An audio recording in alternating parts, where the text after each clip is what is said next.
And at the first rally since launching her presidential campaign, Vice President Kamala Harris vowing to unite the party. President Biden appearing in public for the first time in 6 days since catching COVID. He is set to address the nation tomorrow night. Joining us now live is NTD's White House correspondent Iris Tao. Good evening to you, Iris. So what is the latest with the now shaken up 2024 race? Good evening to you, Steve. Just a day after securing enough delegates to clinch the Democratic presidential nomination, Vice President Kamala Harris today was holding her first rally in her presidential bid in the battleground state of Wisconsin. She vows to unite the party and win in November. Watch. We have doors to knock on. We have phone calls to make. We have voters to register. And we have an election to win. Harris was also touting her fundraising record. She raised a historic $100 million between Sunday afternoon and Monday evening. She also continues to receive high-profile endorsements from Democrats. On Tuesday, the top two Democrats in Congress endorsed Harris after initially hanging back. Here's what they said. Watch. So now that the process is played out, from the grassroots bottom up, we are here today to throw our support. We're going to win the House. We're going to elect Kamala Harris.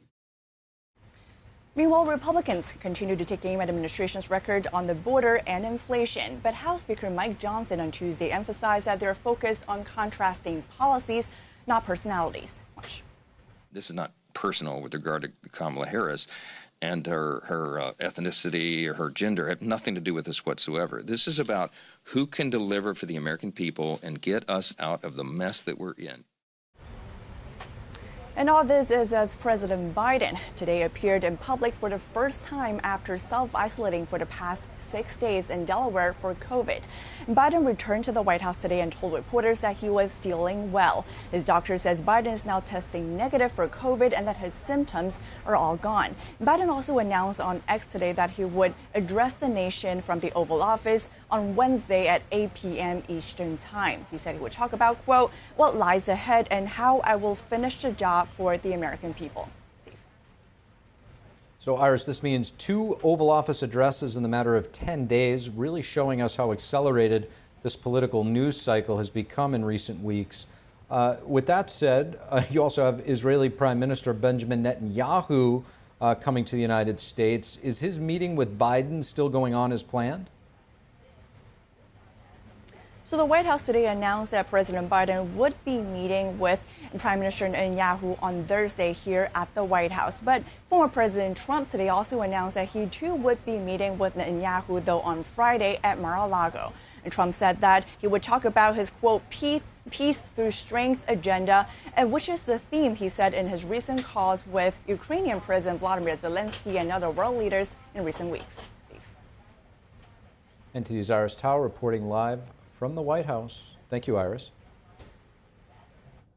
And so what challenges is Vice President Kamala Harris bringing to the Republican Party? This as she's starting to hit the campaign trail. And will she ultimately pick a more moderate or progressive vice president? Joining me now to assess is Brian Seichik, national political strategist and owner of RDP Strategies. Brian Seichik, thank you so much for joining. Happy to be here. Thank you. Great to have you back, Brian. Vice President Kamala Harris has now hit the campaign trail as the Democratic nominee for president. What do you think some of the challenges she brings to the Republican campaign?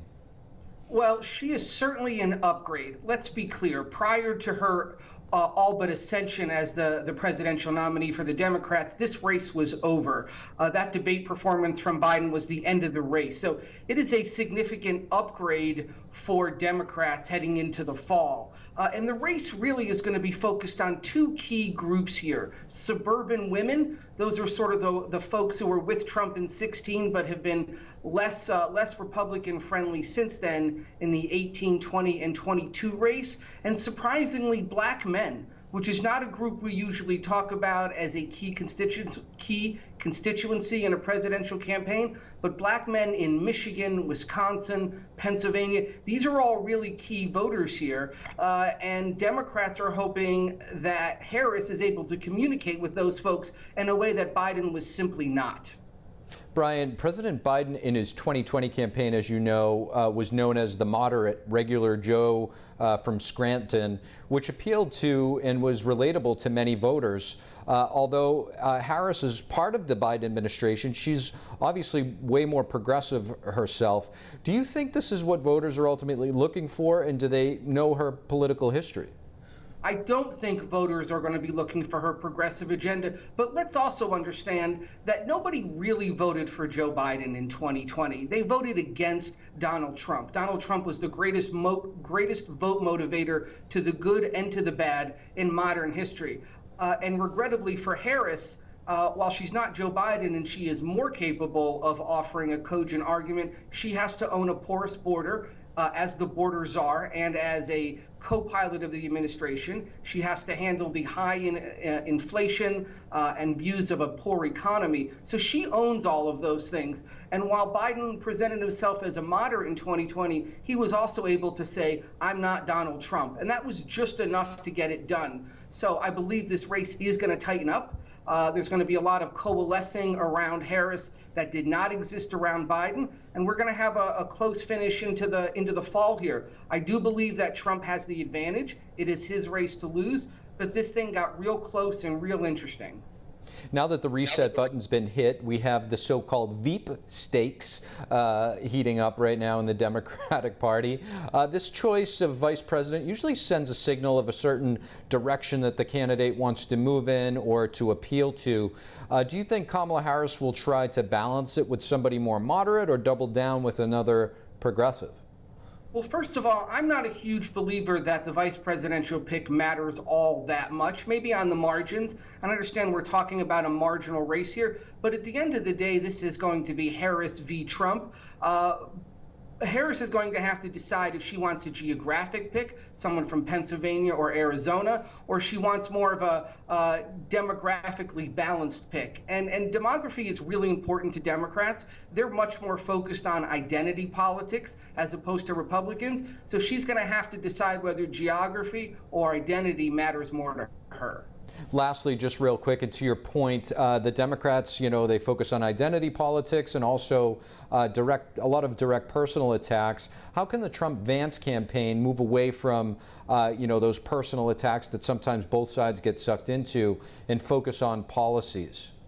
Well, there's going to be plenty of both in this race. Both sides are going to attack personally, and both sides are going to attack on the record. The Trump campaign is going to focus again on the porous border, the high inflation, and the sense of malaise in this country.